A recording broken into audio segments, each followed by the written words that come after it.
Well, ladies and gentlemen, welcome to DevCentral Connects. My name is John Wagnon with the DevCentral team, and I am joined today by the man, the myth, the legend, Mr. DevCentral himself, Jason Rahm. Jason, it's good to see you, man. You too, man. Awesome. So, hey, we are here to talk about the recent vulnerability that was just released on the BigIP family of products. And we did several of these actually last week to talk about the vulnerability itself, why it's important, the severity of it, that kind of thing. But Jason, we're here today for a little different purpose. So tell us what we're going to focus on today. Yeah, we're going to shift gears a little bit. Now that we know that we have a vulnerability, what do we do about it? And so we're going to kind of walk through the steps of how you update your systems and, maybe some of the problems that you might encounter along the way. But before we get there, we wanted to introduce Kara. That's right. Yeah. So Kara Sprague is our Executive Vice President and General Manager, the owner of our BigIP family of offerings. And one of the nice things about this, some feedback that we've gotten around F5 and the DevCentral community also, is just the way that F5 has taken ownership of this vulnerability from top to bottom. And that is certainly evident here with Kara, a member of the executive team and the owner of the BigIP family of offerings. So we wanted to turn the show over to her for a few minutes to let her give us just a quick intro. So Kara, welcome, and thanks for being here. We'll turn it over to you now. Thank you very much. And thank you to our F5 customers that are joining us today for this live Q&A session on CVE 2020-5902 with a deep dive on how to update your BigIP instances. My name is Kara Sprague. I'm the Executive Vice President and General Manager for the BigIP business at F5. In a few minutes, I'm going to turn the mic back over to John and Jason, who will be your moderators for this QA session. We have updated our panel of subject matter experts for this Q&A to include Anthony Walker, who's an enterprise network engineer, lead from our global support team. We've also added Carlos Hernandez, a principal consultant from our professional services team, to answer questions from customers applying the update. And so they'll represent the most common challenges that customers have been encountering, and hopefully we can help you troubleshoot the issues that you might be seeing. In addition, we have kept on our BigIP platform security and vulnerability expert Megazone from our F5 CERT team, and Brian McHenry, our Director of Global Solution Architects for Security. Because of the severity of this vulnerability, F5 recommends that customers immediately apply the latest update to all of their BigIP instances. If your BigIP has its Traffic Management User Interface, TMUI, exposed to the internet and is not running a patched version of the software, it may already be compromised, and you should follow your internal incident response procedures. The updates that F5 released on June 30th include a code change to the full BigIP image. Said differently, it's a full ISO release. There are updates available for each of the supported BigIP code trains, and they include defect and vulnerability fixes only, meaning there's no major feature changes, and these updates should not require a recertification effort or have other commercial implications. Deploying this update will, however, require a change window and stopping traffic through your BigIP instances, and we'll talk more about that process in just a few minutes. While working to update your BigIPs, we also advise that you limit the external threat by ensuring that there's not open internet access to your TM user interface, limiting access to your TM user interface for all users, including internal access, and applying the latest mitigation recommendations offered in our security advisory. Please note that these additional mitigations may continue to be updated as we encounter new threat vectors or other exposure points. We recognize the important role that BigIP plays in delivering and securing your applications, and that remediating this vulnerability may be disruptive to your business. F5's here to support you. We have some questions prepared from the team that address the most common support issues that customers have been encountering, and we're also going to be taking a bunch of the questions from the live Q&A. Don't worry if we don't get to your questions in the chat. We will be sure to follow up on DevCentral later with full answers to everything. And with that, I'm going to pass it back to John and Jason. Well, Kara, thanks so much again for your perspective, for the insight, and just the way that the exec team has provided leadership and support during this time. And we always want to come alongside our DevCentral community, our F5 customers, and say, hey, we're in this with you. And so it's good to know that quite literally the full F5 team is here to support and provide guidance and all the rest to everyone. So So anyway, so we want to get right to this thing, the vulnerability, to talk about what it is and how to fix it. And that's, like Jason said earlier, that's what we're here to do. But to start off, we want to welcome two of the best, two of the brightest, not only at F5, but literally in the entire world itself, the entire planet Earth. And I'm talking about Megazone, and I'm talking about Brian Henry, fellas. You know that I'm talking about you. Your ears are burning right now, right? So Megazone, maybe we'll go to you quickly and say, hey, give us just a quick update on what this vulnerability is. And I know we've already done the sessions before. People can watch those for all the details, but just to kind of set the stage quickly, what is this vulnerability? Why is it important? Okay, so it is a serious vulnerability, CVSS of 10.0, which unfortunately is on a scale of above 10 of 10. It's a remote code execution vulnerability through the traffic management user interface, or TMUI, also sometimes called the configuration utility, the web GUI, basically the web interface to manage a BigIP. The full exploit of the vulnerability would allow the attacker to have root level access to the device, which gives them access to everything root would have access to. So if a box is compromised through this vulnerability, the attacker has visibility to everything. SSL certificates, configurations, passwords. You can even run tcpdump. There's all kinds of things they could do. So it's a serious vulnerability. We are definitely encouraging customers to update their systems to patch levels of software, which are available for all the major support branches right now, including the recently released 16.0. And if they're not able to do the updates immediately, we do have mitigations in the security advisory.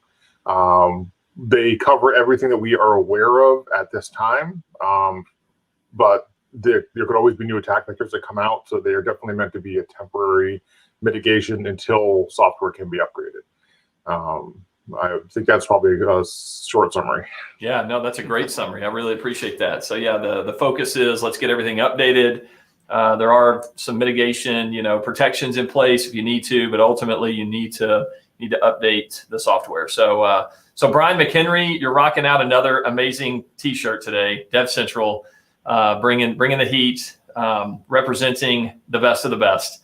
So what would you, if anything? I know it's hard to go after Megazone. How do you possibly top that? But what would you offer as maybe another explanation of what we're dealing with here? Oh, hang on, Brian. Hate to say this, I can't quite hear you. There you go. There I am. There you are. There no, man. You were teasing us. You were teasing us all. We loved it. So I'll take this a little bit from the customer perspective, kind of how I view these things from my life as a customer, and really just spending a lot of time with customers in the last decade plus at F5.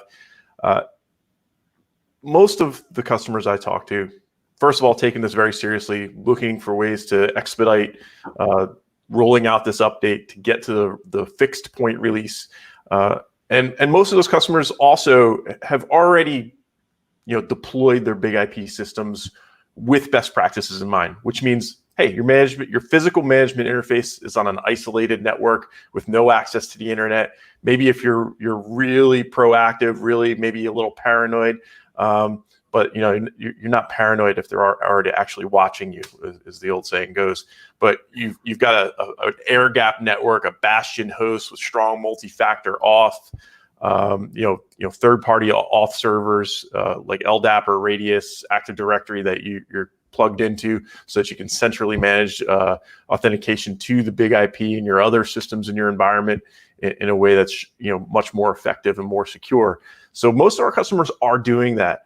And if you're not, this is a great time to start figuring out how we're gonna isolate those physical or dedicated management interfaces. Now, where you're gonna get bit, even if you are one of our typically conscientious customers, most likely you're saying, oh, I don't have any management interfaces, TMUI or web GUI exposed to the internet or to an untrusted network. You're thinking that to yourself. I implore you, go and look at your SelfIP configuration. This is a place where you might not know that there's like an open NAT to this private address. You might not know that this is maybe sitting on a network that's not a completely isolated VLAN like you thought. Take a look at those SelfIPs. take a look in specific at the port lockdown configuration.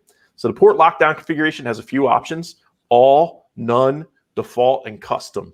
The default configuration is actually not default. The default configuration is none. So if you configure a SelfIP, the port lockdown will be none. That is the safest mode. That means that the SelfIP is just doing what its intended purpose is, which is basically setting up a routing table on the BigIP so we know which interfaces to route traffic out of.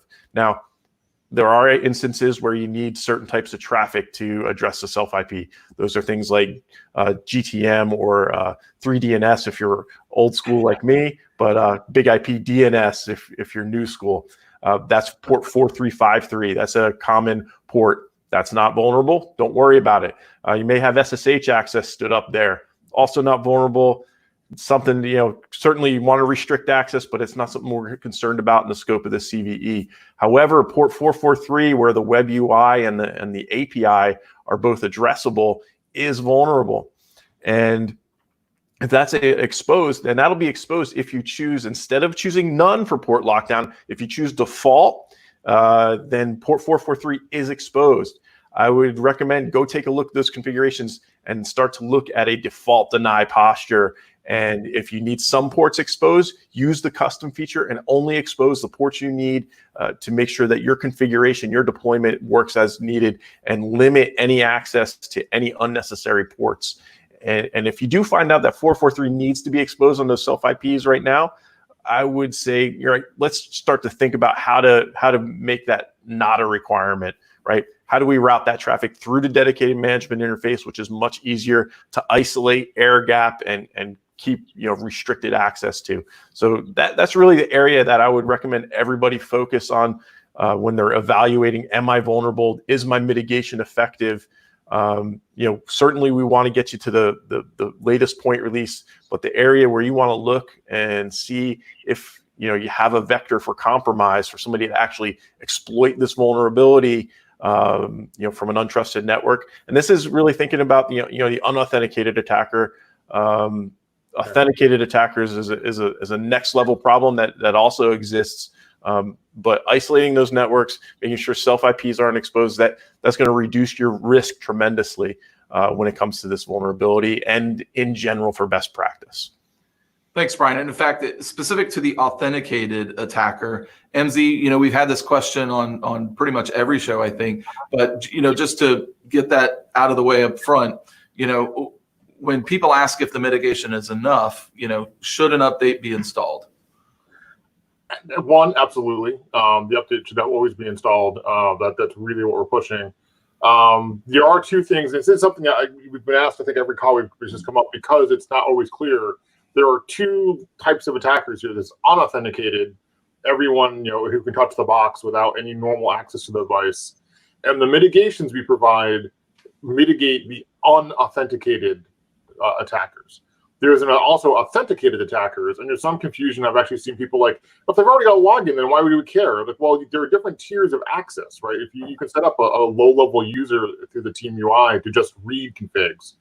Anyone with a legit login to the box at any level can get root access to this vulnerability, and the mitigations can't prevent that because they only block the unattended attacker because they're already past the layer where we can mitigate it when they're logged in. So there's always the authenticated attackers internally, the internal threats, people who have legit access to the box can basically it's a privilege escalation attack at that point.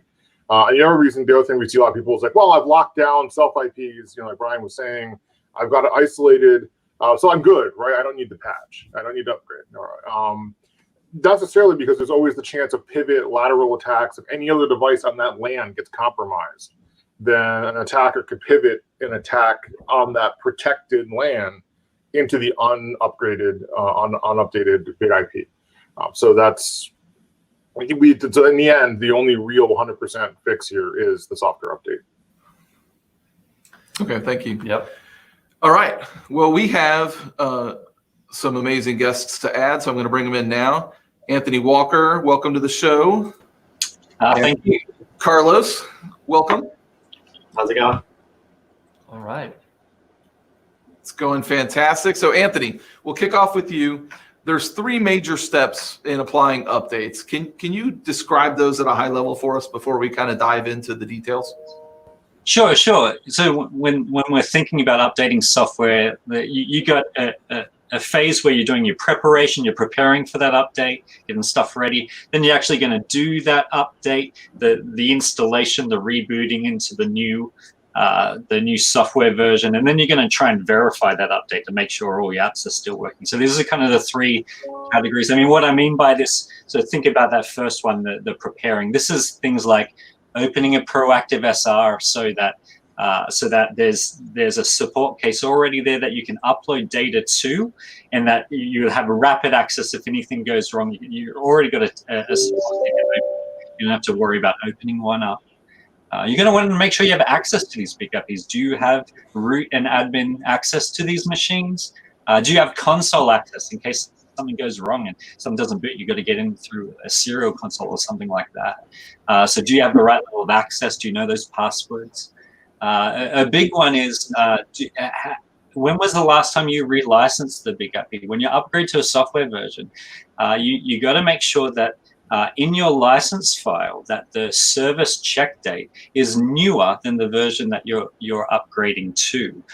So this is covered in one of our articles called K7727. Tells you how to do this check.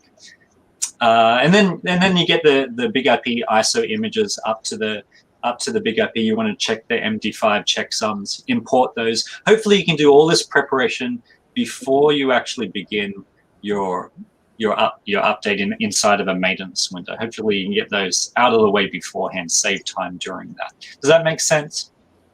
Totally. Yeah, those are great points. I love the proactive, service requests, the SR, to kind of get things ready to go, just in case, kind of a deal. It's good to have that already open and available. And then, yeah, great point on the service check too, on the licensing. You don't want to kind of outkick your coverage there. You don't. That one's bit me several times in my customer days. Oh, it's bit everybody. It really has. So really, really important on that proactive SR. Also, take a QK view and upload it as well. It's helpful for you to know what a baseline of your system looks like. Think about kind of what's showing up in the logs. Like, if pool health checks are going up and down, you kind of want to know that. Do you expect certain applications to be green and available or red? You want to know what normal looks like, so that if you get to the new version and something doesn't look right, you got some idea of what the old system looked like. Does that make sense? Yeah. It's a great So point. Carlos, what are a couple things that in the preparation stage that maybe that you see a lot gets overlooked? Making a backup. So right off the bat, just make a backup before you get started, and copy that off the box. You want to have that handy in case anything goes wrong and you need to restore from a backup, right?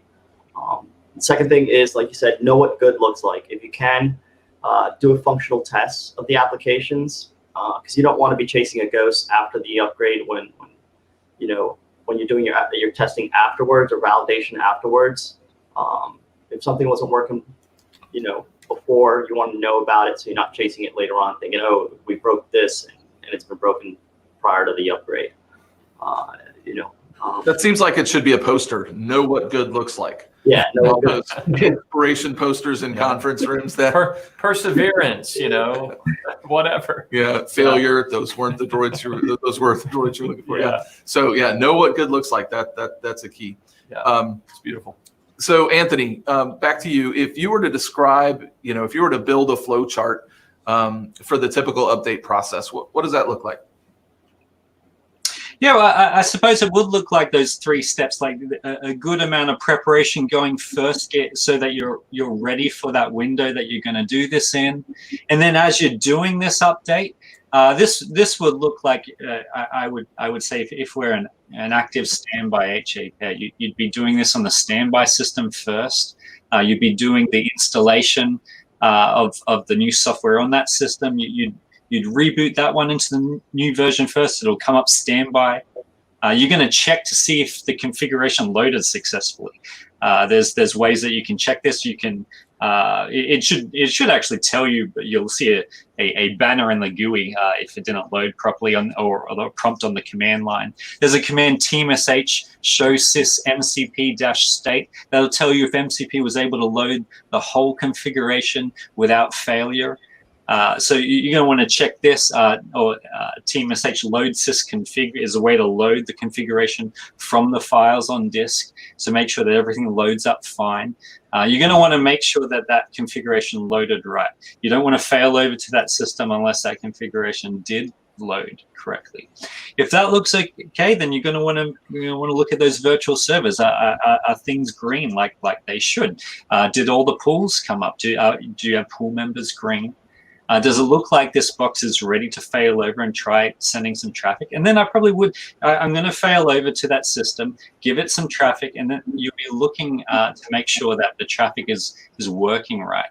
One of those things I like to look at is the performance graphs. I want to see if I'm seeing the expected level of throughput from what I had before for that time of day. Am I getting active connections? Is there throughput through this system? If I fail over to it, but the throughput's really low, maybe there's something wrong. Maybe I have to take a packet capture or take a closer look, or see which applications might be working. You definitely want to test those applications. And send maybe you're the one using curl or a browser to send traffic out to see if everything's working right. Yeah. So Brian, assuming the world isn't puppies and rainbows, and your update process was from a place where you trusted your config and you're really just patching to be safe from the vulnerability in the event you're exposed. But if you have been exposed, how might that process be modified if you have indications of compromise? Well, nuke it from orbit. It's the only way to be sure. I think the key here is you want to go back and you're going to do a fresh install of the ISO. You're going to get rid of everything. You're going to want to take a look, get the last known good configuration. You're going to import that configuration, probably scrub, it's a good opportunity to scrub out any cruft that's grown in that configuration. But then I think we saw a question in the chat to this regard, any kind of shared secret in there that includes passwords, that includes SSL certificates, which will probably need to be revoked with your certificate authority and reissued. Anything that's in there that is sensitive of any sort, you're going to look to rotate that.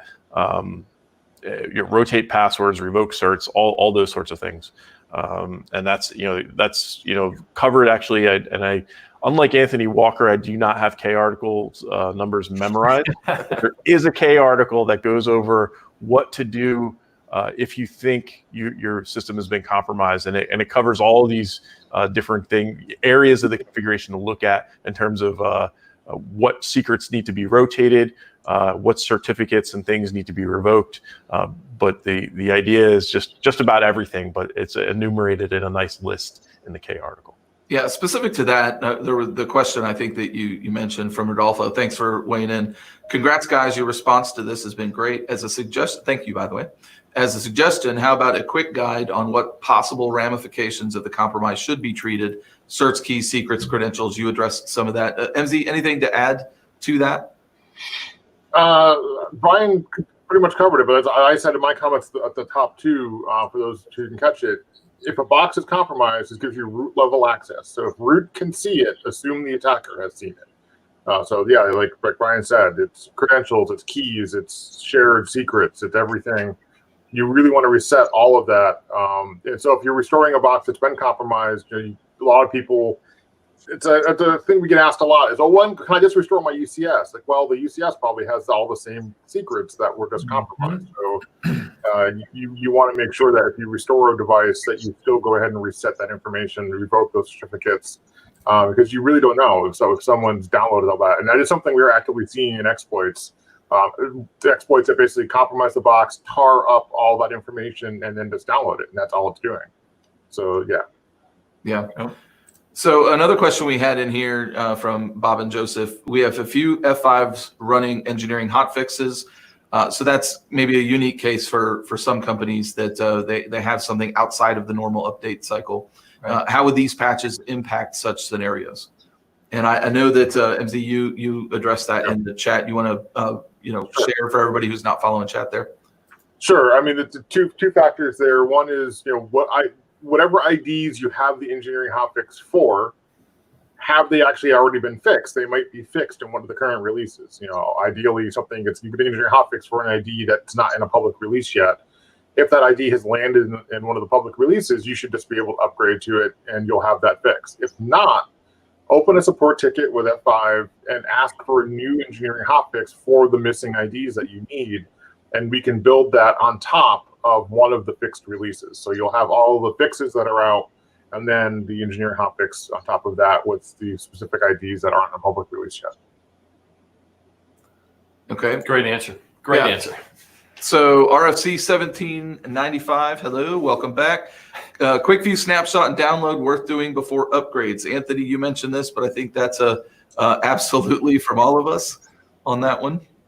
Yeah, I think it's a great best practice to get a QK view. I think the purpose of this sort of thing is so you have a view of what your former system looked like. This will help if you update to the new system and something doesn't look right. You got a basis of comparison. I think that's the main purpose behind getting a QK view. Carlos mentioned before about the importance of getting a UCS archive as a backup. There's a different purpose. That's your everything's gone wrong kind of fallback plan, and you need to restore from an archive. You can't just restore from a QK view, but the QK view gives you a real look at what a system looked like at a given instance in time. So that gives you a sound basis for comparison if you're on a new version and something doesn't seem right. Mm-hmm. That's right. Yeah, like we said, it's always good to know what it looked like before. What does it look like after? And it's not only after does it work correctly, but is it optimized? Is it not just working? Is it working correctly? I guess is what I was trying to say. So. Yeah. So that's a great. So yeah. So the short answer, which by the way, I love that username, RFC 1795. I don't know which one that is. I am no Anthony Walker. I've not memorized every RFC number in the world, but but that's I love the username. But do you read RFCs when you need to go to sleep at night? I do right. sometimes. That's the latest book I've ever read is RFC whatever. All right. From LinkedIn user, I'm sure we would have your name over there in LinkedIn. But if SelfIPs are set to allow none, will the ICMP work for monitor traffic? Anybody know that offhand? Yes. Yes, you know it, or yes, the answer is correct. Yes. No. Both. Yes. Yeah. ICMP monitors will still work. Outbound monitors, right? Is that outbound monitors from outbound monitors from the F5 will work, and it'll still respond to ICMP if it's set to none. So both work in and out. It's just the services will be shut down and locked down. Yeah. All health monitor traffic will work. We'll create those outbound connections, and those connections will be there, and they'll come in. It's just new inbound to these SelfIPs. Gotcha. I kind of sense maybe we can do this on DevCentral here pretty soon, but I kind of sense a need for explanation of like SelfIPs, and I know it's out there. And when you say maybe if someone is new to this and you say, hey, set SelfIPs to allow none, then ostensibly you may think, all right, well, nothing's going to happen then. Like they're not even going to work, right? But that's not true. So maybe we'll get it. We don't have to do that today, but maybe we can help kind of clarify that a little bit with some people that may not know as much, which is fine. Yeah, and even allow none. Like I think some iSessions I think will still work even with allow none established. So there are some things that work around that as well. Right. So definitely, I think that we could take all the information that's out there in solutions and maybe consolidate some of that down into a helpful how-to. Yeah, fantastic. All right, we have a question here. Post-upgrade, the quick view in UCS is lost. Is there a way to retrieve those without going back to that old partition? The QK view in UCS is lost. So it sounds like that they took a QKView and a UCS, but it's on that old partition that they're not booted into. Right. So there are ways of doing this. If the QKView is already run, it has to be run in the files there. Same with the UCS. You can't just generate a new one, a new QKView or a new UCS that didn't exist before. But technically, if there would be a way to, I'm not sure if we have an article to do this, but if you boot it into a new location, you'll actually have to find the logical volumes for the previous boot location and mount them somewhere. So you'll be using Linux commands to do this. You'll be using like a Linux mount command to mount. You'll have to do a little figuring out about which volume to mount. And this will depend about where you save that stuff. If you've actually saved it in shared temp, then that's already there, and you won't have to do this. But for a UCS archive, those are in var local UCS, and you'll actually have to mount the right partition from the old boot location. It can be done, and it would be pretty seamless, but it wouldn't be impactful. But you just have to do it right. Well, I think this comes back to your preparation, right? Take those things, but get them off the box before you know, boot into your new location.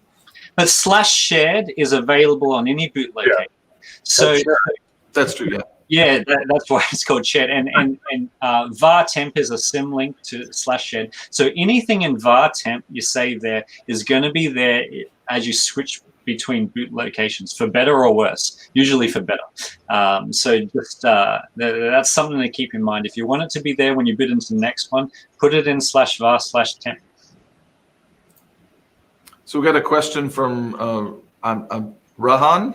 Which 13.1.x.x patch is exactly for TMUI to protect against the outside world? That would be in the security advisory. But does anybody have that offhand? Well, 13.134 is the fixed version of software for 13.1x. So that's the upgrade. That's the full fix, the software update for 13.134. And there are also the mitigations in the security advisory. They apply to all versions. Yeah. Okay. Perfect. I knew MZ would know that. MZ's memorized every single update. All that. It's only been my life for the past couple of weeks, right? Yep. That's awesome. So I wanted to bring up Kyle here. Check out some videos on how to use the BigIQ to update your BigIPs. Yeah, he's put some YouTubes out or some videos out there for automating some of this. And come back on Thursday at 12:30, where Kyle's going to join us and talk about that along with Sebastian and his Ansible stuff. So thanks, Kyle. Appreciate that. Yeah. Yeah. And maybe really quick on that BigIQ. I know, Brian, yesterday we had a question about BigIQ, and I think someone had said, hey, are there any cons? Like, why would I not do BigIQ? So I don't know if you could maybe touch on that just quickly. Yeah. No cons. Yeah. No cons to using BigIQ in this instance. This is one of the things that we've, probably been in the BigIQ product as a capability the longest, is the ability to roll out updates. And if you've got more than a pair of BigIP systems, it's probably a great way to improve your efficiency in rolling out these updates, scheduling them, and so on. What you might want to highlight, one of those videos that Kyle linked actually goes over something that some people might not know about BigIQ, is there's a capability to roll out the scripts, the TMSH scripts that are in the security advisory. So if you want to use some of the mitigations that are recommended, you want to roll those out to your fleet of BigIPs that are 1 or 2 or 200 or 2,000. You could roll those scripts out actually via BigIQ at scale. So that's another, that's more of a hidden feature, if you will. Not hidden, but one that's maybe not well known. So BigIQ's got a lot of utility if you've got a large fleet to manage and you're trying to roll out mitigations and then subsequently the updates to the fixed version. Yep. Beautiful. Yeah. And I love, like you said, probably more than about 2 is that tipping point of, all right, now let's automate this thing. Let's get into some BigIQ time. So yep. Good deal. All right. Daniel's got a question for us. How necessary is the MD5 check? Isn't the download TCP? What are we verifying with the MD5 check? This is a good question. Yeah, I'll jump in on this one. So Think of your MD5 check as your final end-to-end verification that nothing happened right. TCP is going to do like a good checksum of a reliable data transfer on that transfer. But you might be transferring this system to multiple devices. Like maybe it's like going from our service to your laptop to someone, email it to someone else. But it's going to go through multiple devices between it gets to your BigIP, and something might go wrong. And MD5 checksums is a way to make sure that this file is intact all the way through to the end. Even with just a single TCP transfer, it's really rare. But there's some devices that like a TCP proxy device, which could possibly corrupt the transfer and stamp the checksum the right way as it has a full proxy out the other end. That's really rare. Hardly ever happens. I've actually seen it happen in my career. MD5 checksums are good for that final end-to-end verification that this file really didn't suffer any kind of bit flip or corruption on the way out. Mm-hmm. All right, Georgie, what if you have an old platform, for example, a BigIP 6900, which is not compatible with the fixed software versions? What must you do to permanently mitigate this CVE? I'll jump on that one.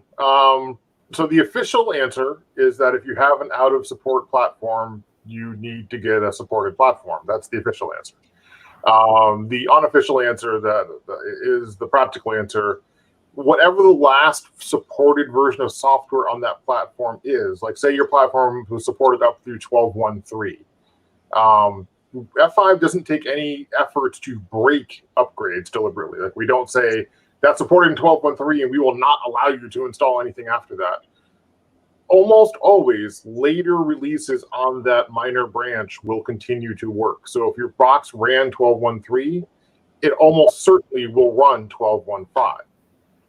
There's something like 12.1.5.2, which is a fixed release on the 12.1 branch. It's not a supported configuration, but then again, the box is no longer supported. So how much worse can it get? If you're running a box that's out of support, out of development, you can also try running the software, which isn't officially tested and validated on that platform. It will almost always work. It very rarely in my 10 years at F5, I've always seen it not work along that minor branch. So that's the unofficial answer. And the mitigations we provide do also still apply. But obviously those are not designed to be a permanent solution. But the long-term solution, and I'm sure sales would like me to repeat this, is to acquire a supported platform. No, but that's good. I mean, that's good to know that, when you're on that one branch, then if you need to do the update, most probably it's going to be able to work. So that's good to know. All right. So somebody just asked, and I just put it in the chat, the links for Kyle's videos. So he posted that in LinkedIn. I'm just added those over to the. I assume they went into YouTube as well. YouTube yeah. As well. Yep. So they hit both, and so that you should have them now. Yep. Get out there and watch Kyle Oliver's videos. Your life will never be the same. For the better. For the better. That's right. Okay. So we have a question from Deuce Luther. Should we remove the location match directives after loading fixed code? Great question. It's not necessary. Actually, I believe the fixed code includes the original location match mitigation that we had put out there, just because why not? Even though it's not necessary to the fix once the code fix is in place. But it's not necessary to go back and remove those if the upgrade doesn't step on them anyway. But I don't believe it's possible. I don't think it would. It's not required to go back and remove those. It doesn't hurt anything. Like it's not going to hurt anything if you were to leave those in, right? It's not gonna be... I think they would get paved. I think they're just going to get overwritten. Yeah. Yeah. Okay. All right. So let's see. While I'm looking for through the thing. Yeah, Jason's kind of looking through the comments here, looking for some more great comments. We appreciate everyone, by the way, for all the interaction here. But one of the things that we've talked about is maybe, once you have prepared for this update, you've executed the update, you've verified the update. What are some things that you can do if things maybe go wrong, or maybe to verify that this has in fact gone correctly? So would anyone want to take that? Sure. I mean, one of the things they can start doing is if they have any external monitors, performance monitors, look at those. Make sure the performance numbers on your analytics look the same from before the upgrade till after the upgrade. That'll give you a hint if anything's going sideways before the testers get done. That's usually a clue. Start looking at. I like to, while I'm waiting for the testers to do their thing, I'll start perusing the log files to make sure no errors are popping up. So I'll go through the various module log files, the system log files, and just start looking at it, because everything could look fine if you're just looking at the GUI, but there might be something under the hood. So I'll start doing that while the testers are doing their thing. Yeah, I'll come back to the know what is good. And in my customer days, I would do a script that would go out and look at the status of everything. So there were some applications that might be down when I did the upgrade, so that afterwards I run that script again and I can compare and contrast everything that was up, performance metrics and all that are in line. And so, something would stand out as abnormal because I had a snapshot of what was before. Right. Hey, Carlos, which log files do you like to focus on? What sorts of things do you like to look for? Usually, most errors pop up in the LTM log, so that's my first place, and I'll just do like a /f, and just let it scroll, and just keep my eyes glued on that. That's usually my go-to. Okay.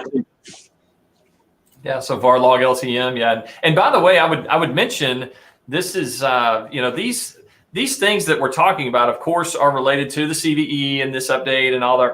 But these are just good practices, regardless. I mean, if you're updating or upgrading or whatever, then do these steps, right? So yeah, I appreciate this.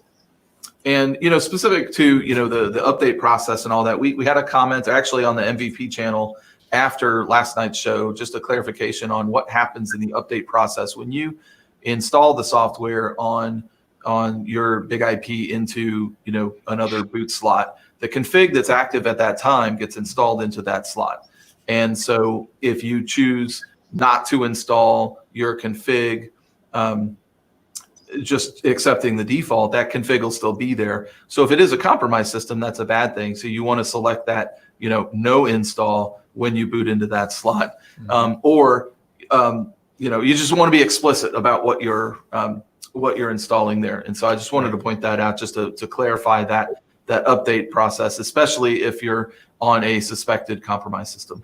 And to give a shout out quickly to that MVP. That was the one, the only, was it Boneyard? It was Boneyard, yeah. Boneyard, DevCentral MVP. So appreciate your help on that. Yep. And I have a solution for it. I'll find it and I'll dump it in the comments specific to that. And he actually mentioned that maybe we ought to clarify that solution a little bit to add the default behavior there. Yeah. But we have another question. Is it necessary to set HA self IP to allow none for high availability? I can jump on this one, I guess. Is it necessary? Well, I'll put it this way: we recommend allow none if you don't need to open other ports. HA is a situation where you need to open other ports. So if you need to run the HA connection over that self IP, then you probably want to use allow custom, and it's what, port 1026, right? Is for HA. So we have some documents in the security advisory, right under the section of the mitigation section where it talks about tightening your allow permissions on the self IPs. There are links to, I think, 4 other ASCII5 documents, which include situations with different port numbers for different protocols you might need to allow. So allow none, you can't use that on the self IP that's handling HA traffic. Use allow custom and then allow the port you need. And these other ports in there, iQuery, I believe, is what, 4353, and there's other ports. So depending on the protocols you need, use allow custom and then just poke the holes that you need to allow. Default deny is always a good security posture. Only allow the things you need to allow. Mm-hmm. And when we say HA, there's really 3 different things that kind of comprise HA. That when someone says HA config, it can mean one of these things. So the first one is failover heartbeats. This is how the BigIPs understand whether the other one's active, which one's active, which one's standby. Do I need to go active? These are UDP packets that are sent, and our recommendation is we send them out as SelfIP and out the management interface. We have those on 2 channels, and so your port lockdown settings could affect the flow of those HA failover heartbeats on a SelfIP. The other one is config sync. When we think about HAs, like, does config sync work? And then the third thing is the connection mirroring, which is what Megazone said, like typically on TCP port 1026. These are connection mirroring connections. So these are like the 3 different kinds of communications that BigIPs have that we kind of bundle up to like HA config. But they're 3 different ways. At least 3 different ways of doing it, but a lot of this boils down to, especially on the interface that your config sync IPs are on. You're going to want to make sure that they're allowing the right sorts of things: the state mirror traffic, the failover heartbeats, and things like this. So often we have a recommendation that folks have a dedicated VLAN for this sort of thing. So hopefully you got that like nice private VLAN that you can have a more permissive setting for port lockdown. Yeah, that's what I did in my customer days. I had dedicated VLANs for HA. Yep. All right, we have another question. File showing up, user local www XUI framework scripts variables.js. I think there's more to that, I thought. They were asking for clarification on that. What is that? But I don't know that. Yeah, that is. I could probably jump on that because I've seen the same thing. Okay. That's probably from one of the indications of compromise that we have in the security advisory, because one of the things it says is it checks those directories for new files. If you've updated the box, part of the update will update files in that area, so you can get false positives. There's one of the, I think the security advisory says make sure that they are accounted for from legitimate activity. That is one of the files that, if you've updated the box, does get updated. So it could very well be a false positive. Like if you know, since I think the way that the scripting SA goes, it's basically since June 30th, if it's these new files, it does a touch with a timestamp on a file, then compares the creation dates of the files in that area to the timestamp. And so it looks for new files. So if you know that since then you've done an update to the device, these could possibly be false positives because of the update. The only thing I guess to say would be to compare it to a known good device and make sure the file hasn't been modified in some way. But that's unfortunately, when you have these indications of compromise, clever attackers can always be clever and do things that are hard to catch. It's good to know. Yeah, good to know when things should be happening and when it's just straight up, hey, that's not expected. So yeah, I appreciate that. Yeah, this is not a question, but a comment that, I think, coming back to know what good looks like. Daniel, that's a good idea. Take screenshots of the network map table before and after the upgrade. That's a good comparison. Mm-hmm. So good idea there. I'm kind of starting to see a pattern, we need to know what it looked like before, and we need to know what it looked like after, right? That's right. So that's kind of the thing that we're talking about here a little bit. Yep. But you can't know what it looked like before if you didn't look at it before. That's right. So make sure you do that. All right. So why is HTTP only attribute is introduced in enabled form starting in V12? And I guess that's in cookie persistence. Yeah, I looked that up when I saw it come in the comments. I guess there's a solution article K305-24234 which talks about this. I'm not sure what the actual question is. It basically was a new feature introduced in 12.00. It just wasn't there in earlier versions. It was a product enhancement. So I'm not sure if he's asking why it was added in 12. It was added to add a feature to the product. That's about all I can say about that. Yeah. What I'll say about things like that is sometimes things surface in DevCentral. People ask questions about something, and it's a common thing. Why do I have to click this? Or why do I have to write an iRule for this? Why do I have to write an iRule for this, and why do I have to add flags to my headers and whatnot? And what happens sometimes is that enough traffic happens in that regard, and it's like, well, maybe we can productize that, maybe we can add a feature for that. And sometimes things come through like that, and sometimes it's just the natural progression of trying to make things easier for customer deployments. Yeah. Good deal. Eric had a comment, coming back to self-IP ports, also be aware of any tunneling protocols like VXLAN that may be using a self-IP if you need to set custom ports. Eric Chin, man. Whatever that guy says, do it. He is the greatest. All right. Well, before we kind of wrap up, any tools or in your toolbox that are your go-to for anything around the update process or verification process in say even just you're going through a suspected compromised situation? Is there any tools that stand out that you guys go to first? I got a tool for updates that I use. I think it's handy for folks to have a TCP dump handy when they need to verify something. If something goes wrong, have a TCP dump string that you just copy and paste.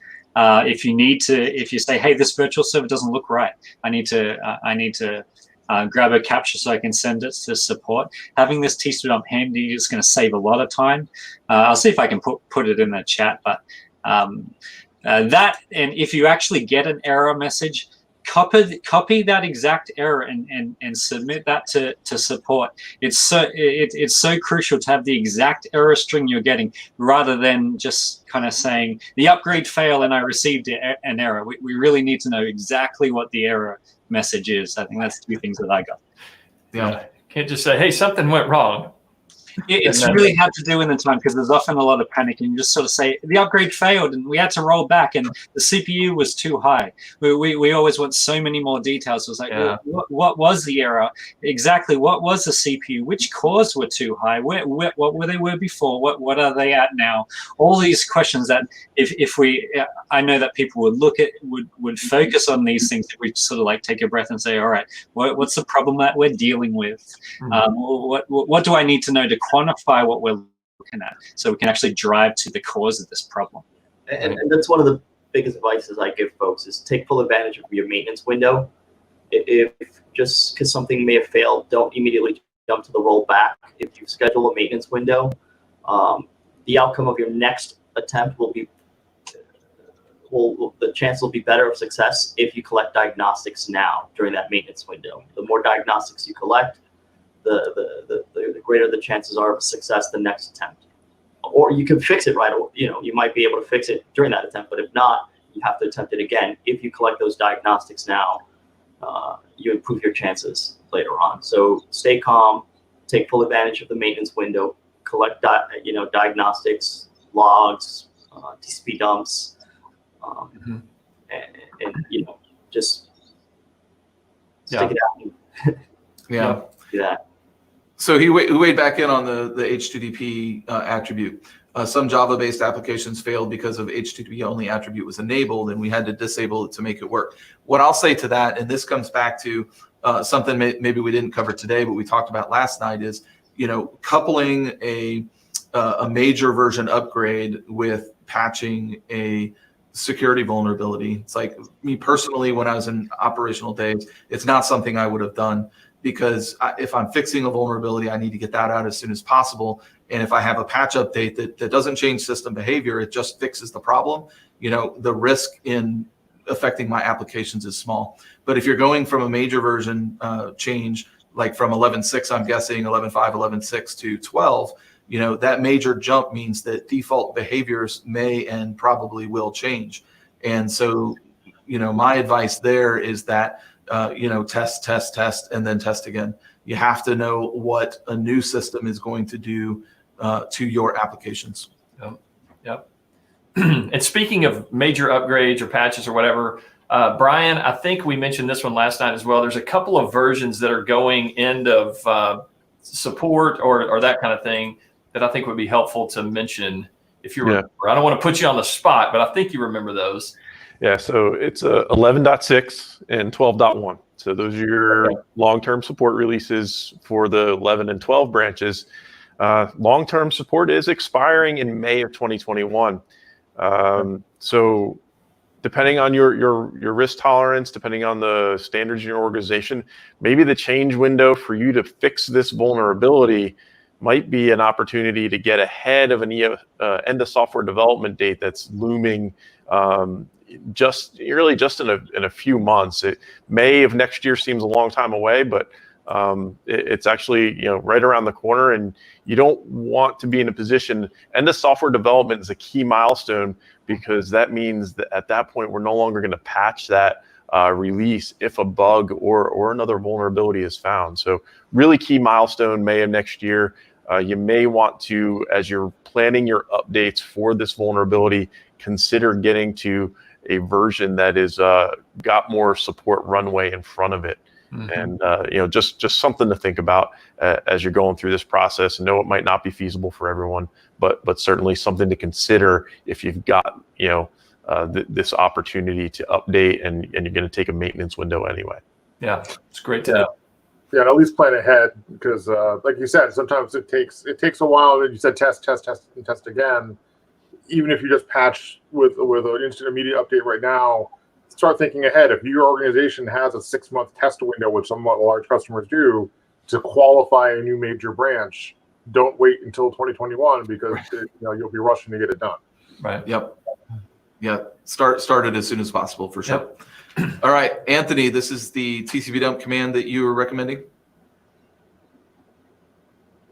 You are muted. Oh, hang on. You're muted, man. You can unmute him there, but You pulled a Brian. Nope, I can't. You're muted, Anthony. There you go. Yeah, he wants to be just like Brian McHenry. Yeah. We all do, Anthony. Don't worry. I got kids back there. You gotta. Anyway, so it's missing the final quote to close it off. That host. This is a TCP dump that'll be useful. You can plug in your client IP address that you're testing from, and it's going to get all the traffic coming from that client. You could switch that IP address out for a virtual server IP address and get all the traffic coming into a virtual server IP address. This TCP dump will capture 500,000 packets and then exit, so you won't just overwhelm the box if you do it on a VIP that's hugely busy. It'll exit after 500,000 packets with a safety net. I know it's going to capture on all VLANs, and it's going to capture the client side of the traffic and the server side of the traffic. So it's a nice one to have it in your copy and paste tool belt. Yeah. Well, and you're using the F5 trailer in there as well, right? Yes. And so the way support will want to see it. Yeah. In a more recent version, they changed. There's actually like a -F5 flag on TCPdump now, right? On the later versions, I think. You're correct. Yeah, there is that. I don't have the syntax off the top of my head. I think it's backward compatible for this. Someone correct me if I'm wrong. Yeah, no, this one's definitely will work on all versions for sure. Yeah. All right, and so we're about out of time. But before we jump out of here, for those looking for the indications of compromise, that solution article is K11 438 344. And any parting shots you guys want to share before we close up this show? I guess one, I did see a couple of questions go by, people asking if I've locked down, do I need to upgrade? If my box is on the upgrade, our stance, we've repeated a few times on this show and all the other shows, is yes. Everyone should be upgrading, even if you are 100% confident that your team UI is not accessible to the public net. There's always internal pivot lateral attacks that can happen if any other device on that network gets compromised. The only way to completely fix this issue is update. And that's the bottom line. So we are encouraging everyone to update their systems to a patched version to be safe. Yep. It's good to reiterate that. Yeah, so update. Yeah. Update. And, one of the things that we mentioned on yesterday's show, we didn't mention today, at least I don't recall us mentioning, but one of the things in the preparation and the post update is uploading your quick views to iHealth. It give you your heuristics of what might be issues either with config or anything else. Mm-hmm. So iHealth is a great tool for your toolbox as well. Yep. So Those QK views are packed. They're packed full of goodness, right? One of those details that Anthony was talking about. And we are actually working with the iHealth team. The F5 cert team is working with them, and we are continuing to update indications of compromise heuristics in iHealth. So as we learn more, iHealth is being updated to detect more things in those reviews. I love it. I love it. Well, Megazone, Brian, Carlos, Anthony, thank you so much for joining us. This has been excellent, and appreciate your expertise and your time. Have a great day, guys. Thanks. Pleasure. Thank you. All right, John. Well, Jason, what can I say, man? How do you top that? Some time with those guys, you just feel smarter. You just feel better. And I don't know if we can top it, but we're certainly going to try on Thursday at 12:30. Yeah, maybe we'll try to match it, not top it. Yeah, but no, man, we're going to have Sebastian Maniak, who just rocked everybody's world with some Ansible scripts, automating the updates and the patches and all that on many scores of his BigIPs. And then I think Kyle Oliver is going to jump in and do some BigIQ time and show us. We even mentioned that today. How can you use BigIQ to update all this stuff like all at once rather than you're in there typing on every single BigIP you got? So these guys are going to help us all out. So that's Thursday at 12:30 p.m. Pacific time, right? That's right. And I'm really interested in Sebastian's results from day 2, because day 1 is like 26 machines or 22 That's right. with 100% success. So 100%. I didn't hear back on day 2. And he was still at 100% success. Day 2 was going to be another 30 or whatever it was. Yeah. So it'll be really cool to talk to him. He's going to run through his actual script and show us a run through and all that. That's right. So we got that on tap for Thursday, again, 12:30 Pacific. Thank you for joining us, everyone. We'll see you then.